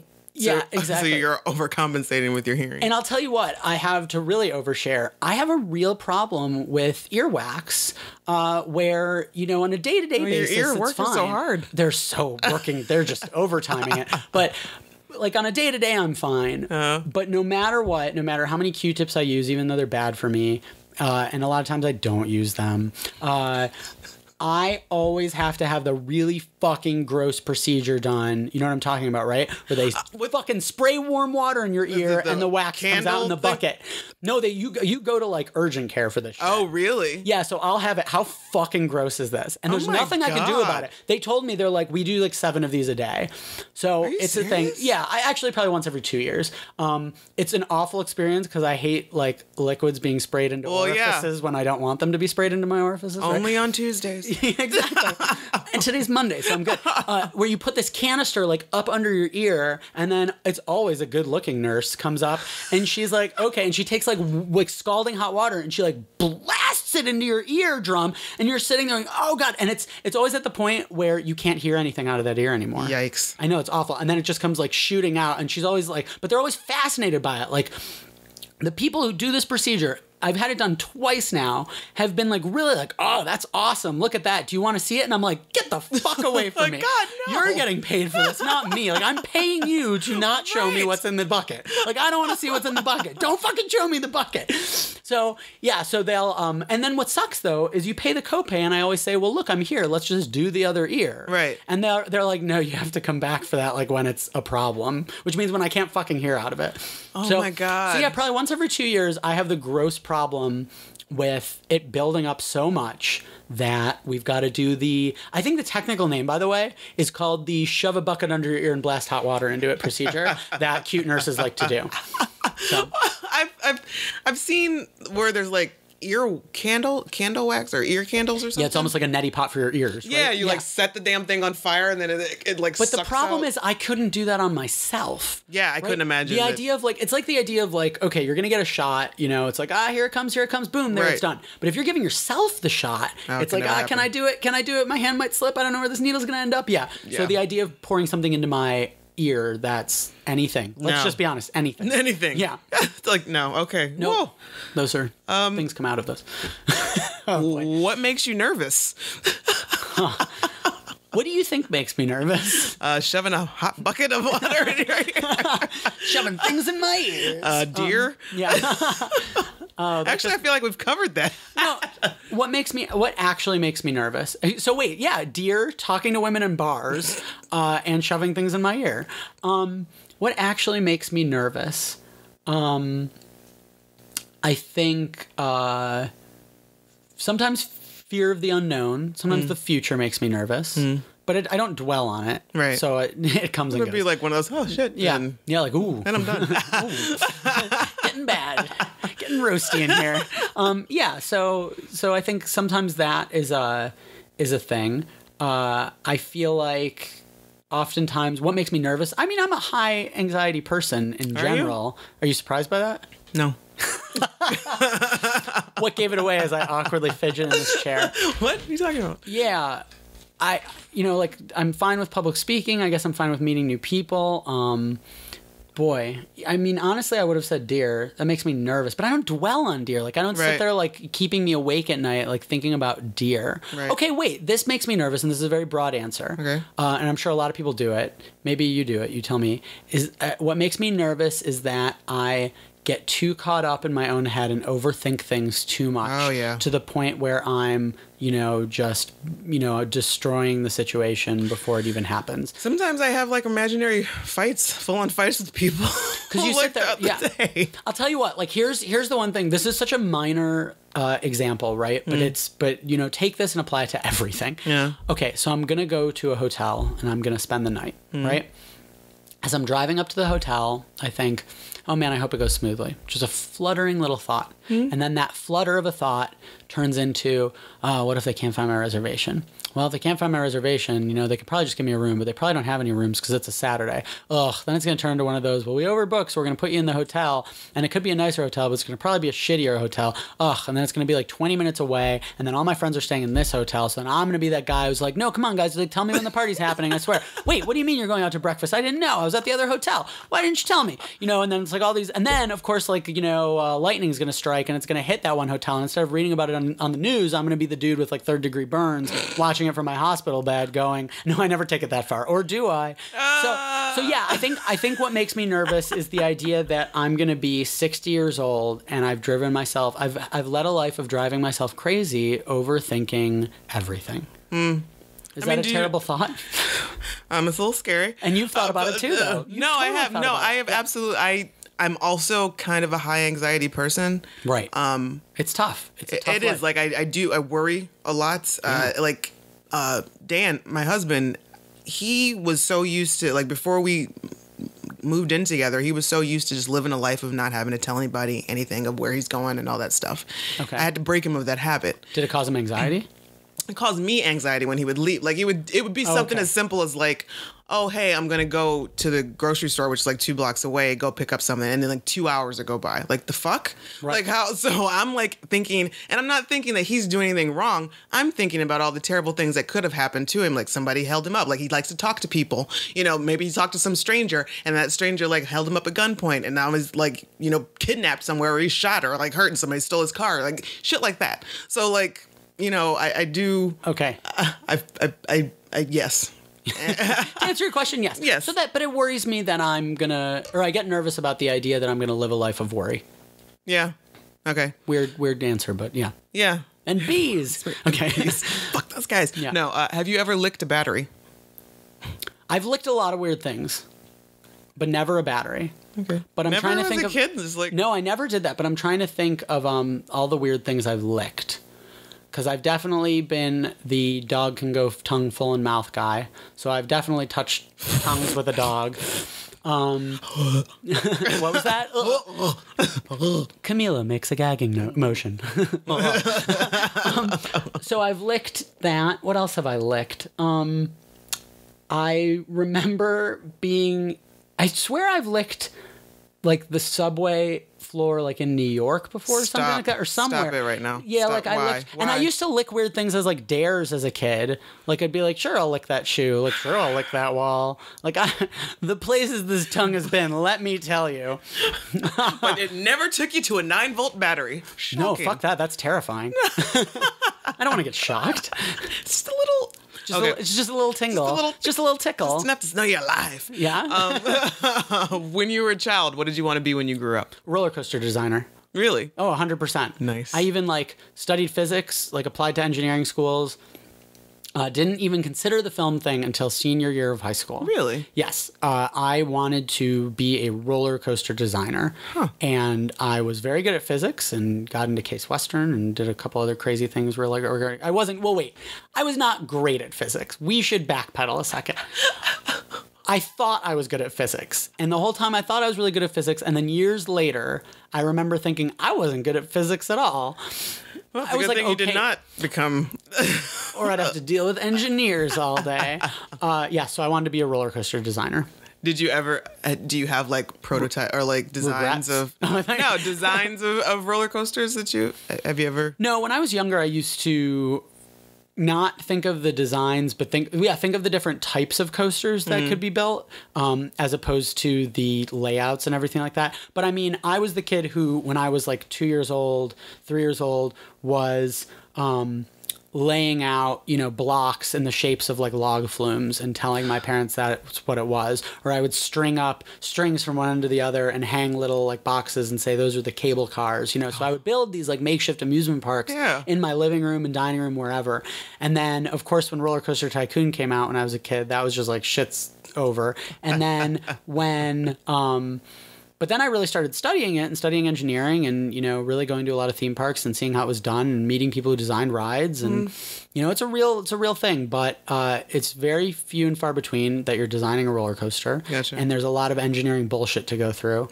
And as terrible as it sounds, you know, I'm very happy where I ended up, but something about engineering just kind of turned me off from it. Okay. As weird as that is.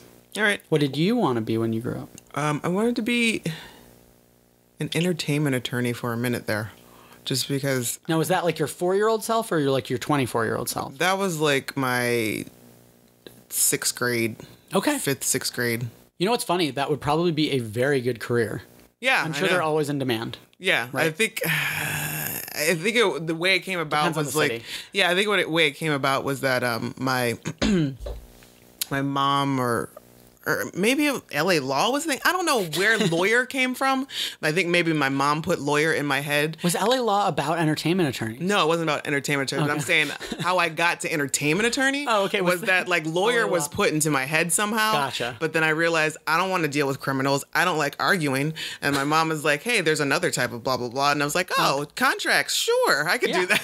I feel like I've been argued with this entire podcast. No. No, you haven't. Yeah. Oh, fuck. What's your fandom? What's my fandom? Because I can't say amusement parks again, right? No. All right. We've agreed that is a very hobby and yeah. a love. Okay. A love.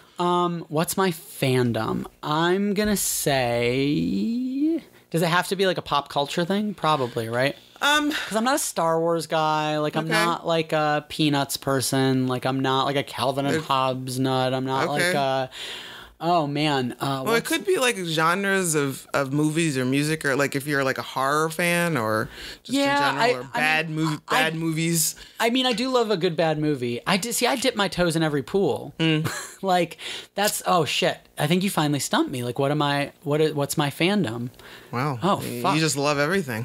It's all great. No, there's got to be something that I fucking despise. Yeah, fandom. I'm not sure.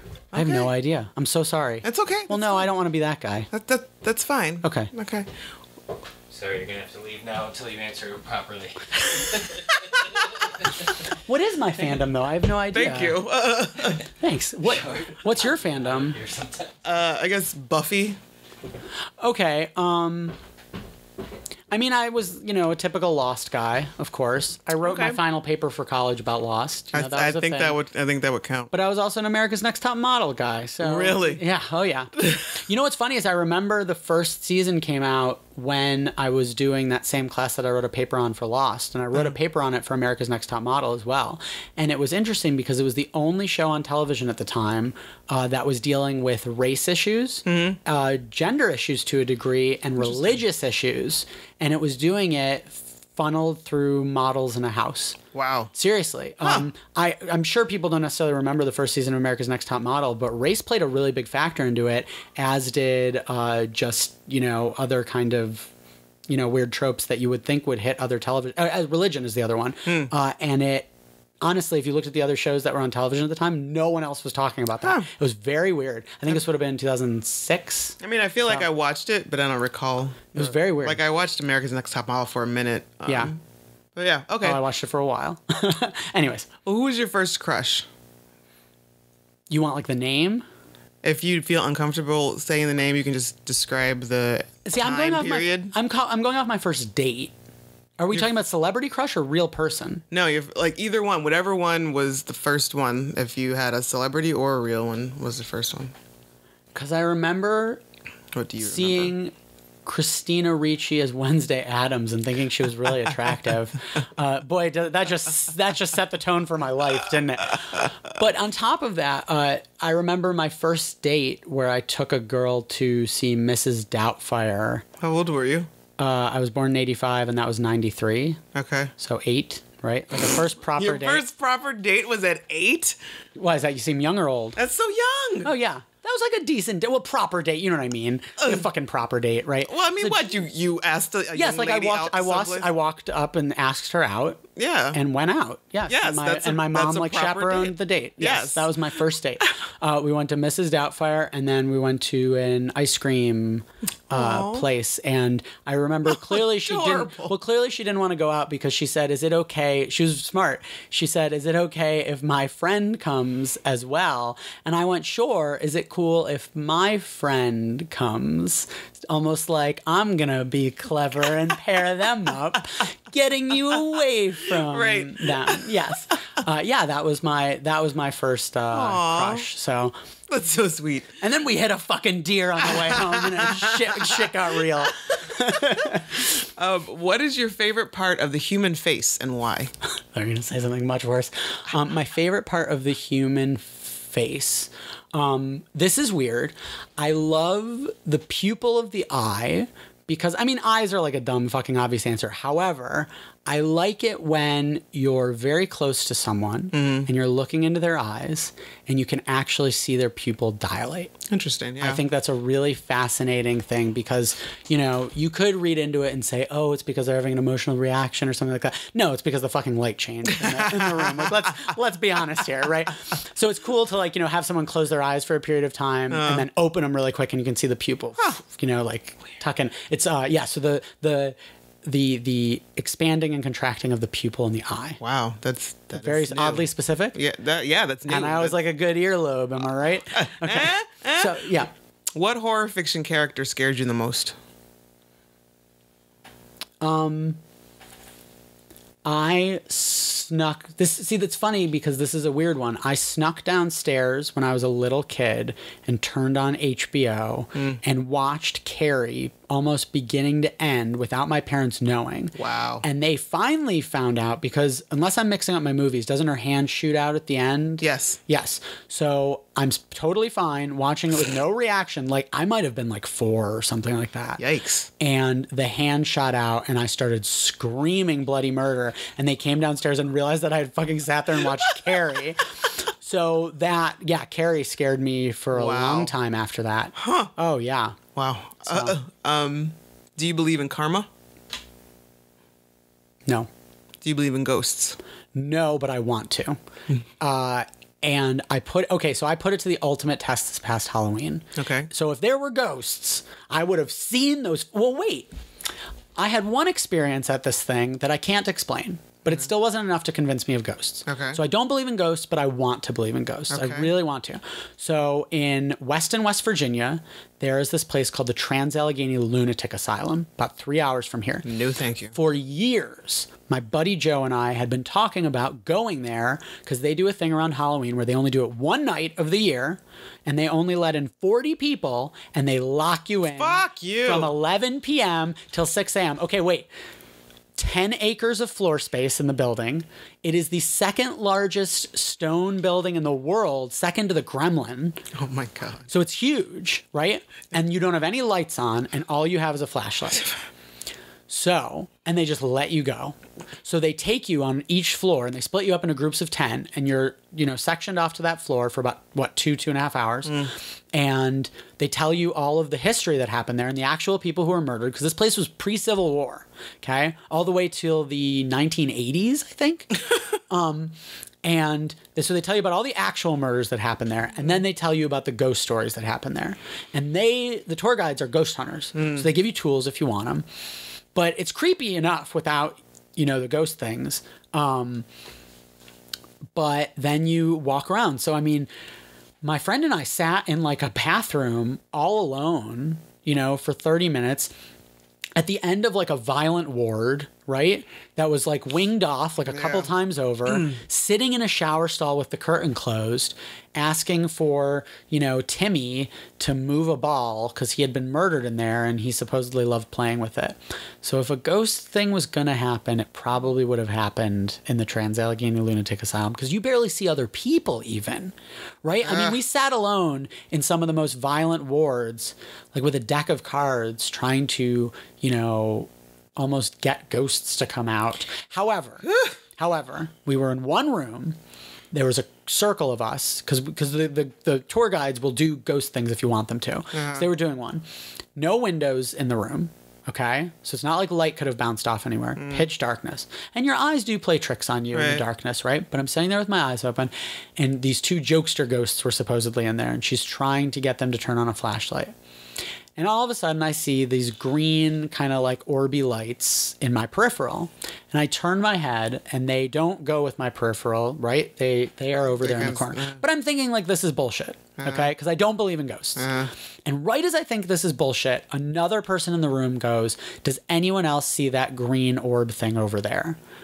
And I'm sitting there thinking, I'm sitting there thinking, I do. Should I say something? And I go, I do.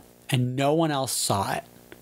So that's the only thing that happened that I can't explain. But it still isn't enough to convince me. Like, I still don't believe in ghosts. Oh, God. Okay, there we go. I'd do it again in a second. Yikes. All right. What else you got? What was your first job? Okay, we'll take it way back.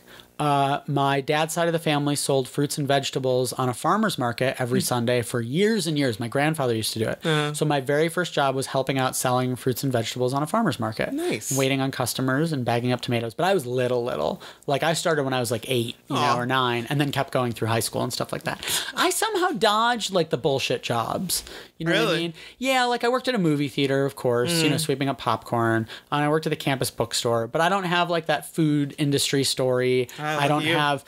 No, I swear I would never work in food industry. And the closest I got was when I was at Southside Works. Okay. And I would take the hot dogs, the frozen hot dogs from the back fridge to the front fridge. But I would do this fucked up weird thing where I would put them all between my fingers, like frozen hot dogs. And then in the middle of like a really busy service, right? Like starting a 7 p.m. movie, there's all these people. I would go out and I would interrupt the guys at the cash registers. And I'd go, guys, excuse me. I have something really important to say. And I'd have all these hot dogs in my hands, like too many to hold. And I'd go, do you boys like what you see? Just to be fucking weird. So that's as close as I ever got to food service. Oh my God. For a good reason. Apparently you're like manhandling the fucking meat. Have you ever used the phrase back in my day to someone younger than you? Yes, only when referring to AOL Instant Messenger. Okay. Comparing it to when I talk to 24-year-olds about AOL Instant Messenger. And that's pretty much it. Yeah. Okay. Yeah, that's kind of the only time. Sadly, I have an climactic answer for that one, unfortunately. You're still young. Oh, thanks. But wait till you get 40. I've used it like 12 times this week. Wait till I get to 41. You never get tired of blank. Me? Yes. You never get tired of blank. I never get tired of exploring new cities. Okay. Yeah, because I feel like that was such a fucking serious answer. No, I it should was have said good. like I never get sick of peanut butter brittle. Yeah, I don't. And there's my fear. No, I never get sick of exploring new cities. I think that's something that like will always get my adrenaline pumping, and there's always going to be a new city to explore and somewhere new to go. It's pretty interesting. Yeah, and just travel in general. Yeah, that one will never die for me. If you had to describe yourself as a flavor, what would it be? Sassy vanilla with a history of chocolate, caramel, and mint and pecan That's chunks. cheating as hell. Thrown in. You might as well just say, call me 31 flavors. No, I think that I'm cookie dough because I'm pretty good and tasty, but every once in a while you'll hit on a really delicious chunk. That's a good one. Yeah, that's good. I think that's a really good way to put it. Yeah. That's our show. Thank you so much for having me, Camila. Thank you for sitting here with me and just talking. Like, this is the most nonsensical, sensical conversation. I love it. Like, I had these bullet points written out right before the show. We've been here, we've been there, we've been back, we've been forth. It's good. And, I like it. Yeah, and I would love to have you back on again. Awesome. Another time. I will maybe, anytime. Great. Maybe we'll talk about a movie. You can pick one of your movies to review. No. Oh yeah, I can review a movie. Yeah. But for the weird, it's got to be like a really weird, obscure movie. Yes. Yes, please. The weirdest we can find. That's why we'll let you pick one. Pick and then you'll watch it. Yeah, I'll watch it. Oh, shit. That's great. I love it. And then we'll talk about it. No, there's this movie that I've heard of once where there's this crazy shot in it where a woman stands there and she just murdered all these people and her penis is out because it's a man and it's at a summer camp. So now I gotta watch Sleepaway Camp.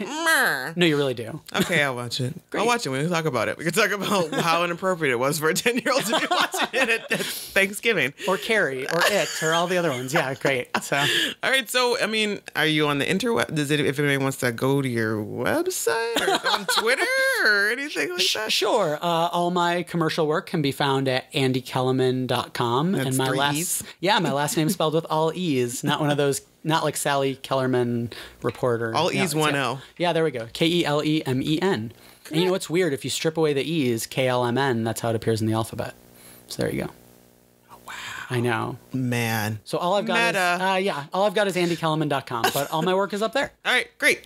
All right, again, thank you very much for chatting with me. And guys, you can follow me on Twitter at DTW Podcast or go to the Facebook page, Down to Watch Podcast. And all episodes can be found on iTunes and Libsyn under Rugged Angel Productions. All right, till next time.